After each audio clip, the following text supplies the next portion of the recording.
Okay, so this one is just a quick one to go over some of the news from each of the Six nations in terms of, around the Six Nations teams and then wider rugby issues as well in those nations.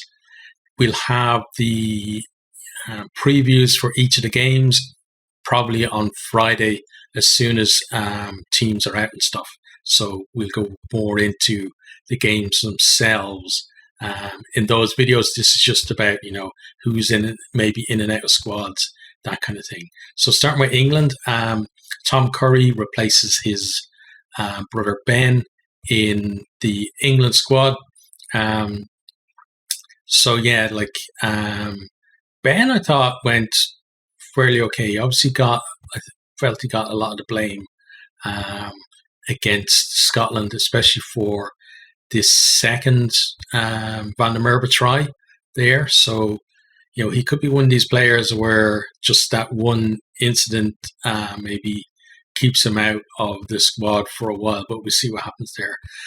George Ford had been called back into the squad. He's now been released again. So he's another one where, a really good player, but for whatever reason, he finds it hard to actually get, properly involved with the squads around kind of match day and stuff like that. Kind of similar to, I'd say, Carty for Ireland, where, Carty got a lot of the blame for the 2019 World Cup. And even though he's been in fantastic form, I can't see him being called up again for Ireland, at least before this World Cup. Then we have Caden Murley, could potentially make his debut on the wing against Wales because Ollie Hassel-Collins is out and he's been retained by the squad as well. And then we've got Courtney Laurels is available again for selection. So it's going to be interesting to see whether, he's going to be in the second row or whether they put him in the back row, and then who misses out if he is brought back into the team, or whether they just put him on the bench. But probably going to be involved in the 23 against Wales. Owen Farrell then was just saying that they're preparing as normal for the Wales game. We obviously have the potential for the game not to go ahead. We'll talk a bit more about that when we get to the Welsh news. And then just kind of wider stuff like Leicester appointed McKelleher as head coach for in place of Borthwick. So he leaves his role as Australian forwards coach. So I guess Eddie Jones would be looking for another assistant before the World Cup. And also Manu Tuilagi's ban reduced to 3 weeks. So he potentially could face Ireland in the final week. He got banned for, if you haven't seen it, go look at the video. He's the ball carrier and he targets Tommy Freeman with a leading arm. It's not, he's going for him basically, as far as I can see. Hits him in the face. The reason that they gave at the hearing was that he said that, Tommy Freeman was a couple of seconds ahead of where he expected him to be, or something like that. Kind of a bit of a lame excuse there. But yeah, he potentially could face Ireland in the final game, England's final game of the Six Nations. On to France then.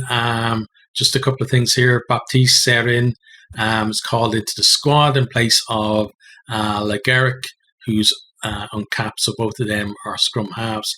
Le Garrick was on the bench against Italy, didn't get on. Most replacement scrum halves for France these days don't actually get on, but it didn't say why he's out of the squad. I don't think he's injured, so I'm not sure what's going on there. And then also Antonio was banned for 3 weeks. He will miss the rest of the Six Nations for his tackle on Rob Herring against Ireland. And I think the difference is between him and Tuilagi. I think there's probably a premiership game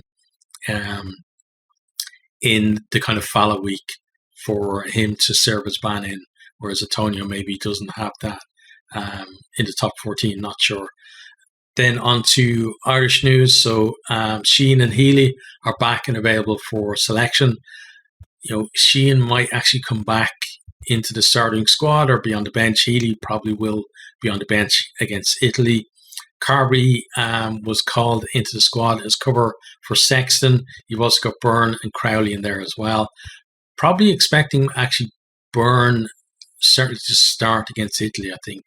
And then maybe Crowley or Carby on the bench there, depending on what's actually happening with Sexton.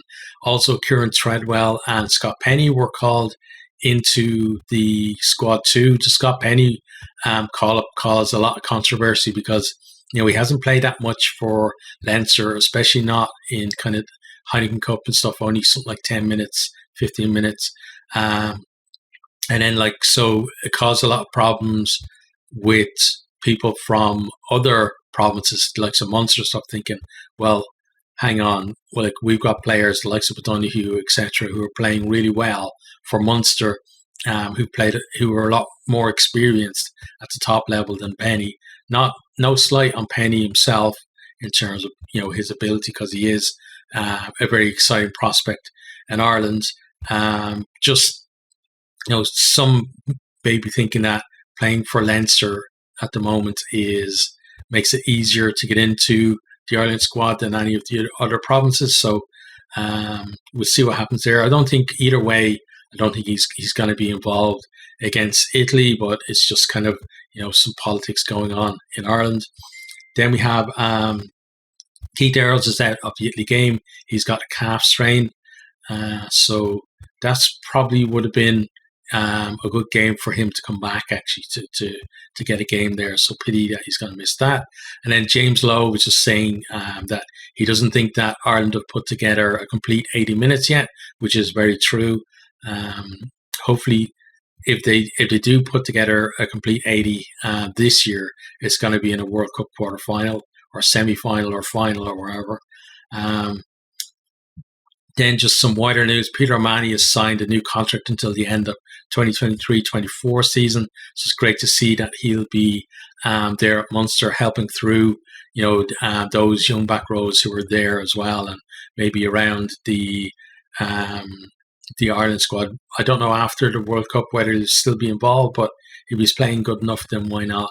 But you do have the likes of O'Donoghue, Coombs, even like Rory Quinn coming through there as well. So it's good to see that he'll be around. Also, Peter Wilkins will take over from Andy Friend at Connacht at the end of the season. So currently he's the head coach there. Andy Friend is director of rugby. Friend is leaving at the end of the season. So he's going to take full responsibility. I don't know whether that means now that whether they're going to have like that separate director of rugby, head coach, or what way they're going to do it there. Like Connacht, they certainly are like the poor relation of the other three teams in Ireland. So it'd be nice to see them getting a bit of funding to get some extra people in there to help Pete out with that, and get them up challenging, like they are in 8th in the URC, which is really great at the moment. But just to kind of lift them up that extra step, maybe. On to Italy then. It's all about Sergio Parise, because I couldn't find much other stuff. So if any Italian guys who watch, if you have some good links that I can maybe use for Italian rugby news, I'd appreciate that. But there were rumours that Parise was set to be recalled to the Italy squad sometime during the Six Nations. I'm not sure if that's going to happen. I personally hope it doesn't happen because he's talking about a World Cup swan song, etc. I think that bringing him back in would undermine Lamoureux as the captain, and Lamoureux it really is developing, and I don't see the benefit to Italian rugby as a whole for him coming back. He was a fantastic player for them, but I think now that they have some really good back rowers there in the squad and some coming through as well, that if he comes back in, he's taking up a space that could be there for a young guy to go to a World Cup, get the experience, and be ready for possibly the 2027 World Cup. So nothing against him personally, but I just don't think it's the right move for Italy to do that, and I hope it doesn't happen. Bit of sad news for him, and condolences that he lost his dad last week, and also he actually got a red card playing for Toulon against Toulouse. A tip tackle that went very badly wrong for him, so he's going to be suspended for a while after that anyway. But yeah, if you have any tips on where to get more Italian rugby news, let me know. On to Scotland then. So obviously they have the big game in Paris on Sunday against France. It's going to be a tough one. Scotland have, like, of the other Six Nations team, have done pretty well in Paris recently, but it's still, for any team in the Six Nations, hard to go over to Paris and win. And France obviously coming off the back of that defeat against Ireland, so it's going to be interesting to see how that goes. Townsend ruled out calling up John Cooney as well, at the moment at least, for this game, so maybe we're going to see him involved in World Cup warm-ups or something like that. But basically, Cooney played for Ireland. He's gone past the period where he can now declare for somebody else. He's interested in playing for Scotland. He's in decent form for Ulster, but he is fighting with Doak. Doak at the moment, Nathan Doak is the starting 9 there. So he's got to get his place back in Ulster as well. But at the moment, not being called up for Scotland.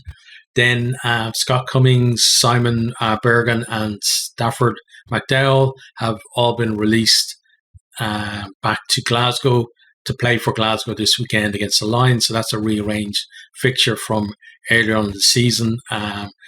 Ulster also playing at the weekend, and it's basically like both squads had food poisoning or something when they went down to play there before, very early in the season. Actually, it was like the first few rounds, I think, like 4 or 5 or something.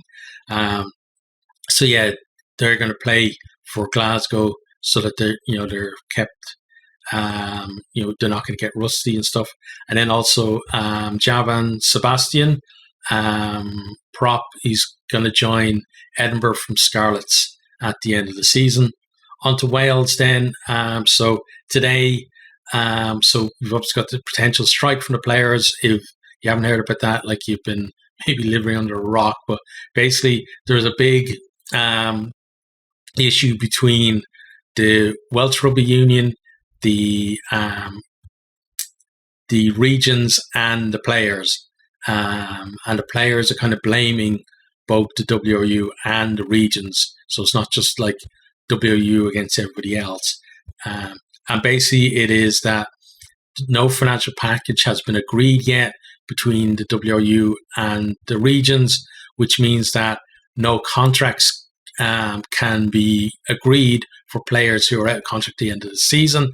This kind of stuff, like agreeing contracts and stuff, normally would have happened before Christmas. So you've got tons of players there sweating on, are they actually going to have a job at the end of the season? Do they need to go find another club? Do they need to move their family somewhere else, etc.? Like, really stressful time for the players. So Dave said, basically by today, an agreement needs to be reached, or they're going to strike for the game against England.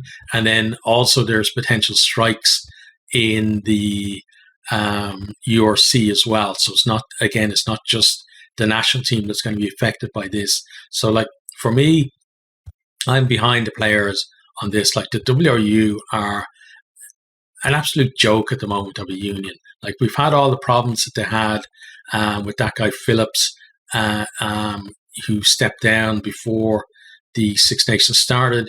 But like, just a lot of problems there. Like, the regions do not get funded properly. They don't get supported properly either. And everything is kind of very wishy-washy from the WRU. We've had talk about, homophobic remarks, sexist remarks, etc., happening in WRU meetings like and stuff like that. And it just seems like they are like old Blazer squad, very parochial and not good for Welsh rugby as a whole. Like somebody needs to come in with a new broom, and just sweep it out and build it again from the ground up, as far as I can see, because what's happening now is not good for anybody involved, really. Like, if the game against England doesn't go ahead, they're talking about £10 million that the Welsh Rugby Union will lose because of that. And then, like, when you're thinking about, like, they're already struggling to fund the unions, there's talk about as well. It's not just, they're talking about, like, obviously COVID and stuff.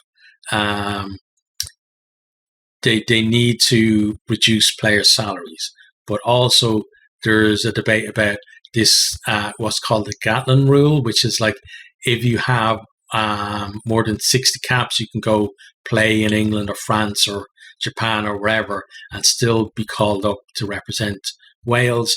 The players are trying to get that reduced to, like, I've heard talk of 40, I've heard talk of 25, which would allow, obviously, some of the higher paid players to move to, like, as I said, England, France, Japan, those kind of countries, and still play for Wales. And then that would mean, obviously, the budgets for the WRU and the regions in terms of player wages would be less onerous for them to meet. And it's like, it's not those players who are most worried about things. It's kind of squad players and stuff who, when it comes to it at the end, they're going to try and keep as many stars as they can in the regions, but the players who kind of fill in the squad, maybe they're the ones who are going to lose out. And then it's at a time where you've already seen, the regions signing players from Warriors and Wasps as well, who both went bust. So there's already a pool of players out there looking for new clubs. So it's, not a good time to be worried about whether you're going to have to compete against all those players to find a club. Also, just related to this, Gatlin delayed naming his team. It was supposed to be named yesterday, Tuesday, because of the ongoing issue. I'm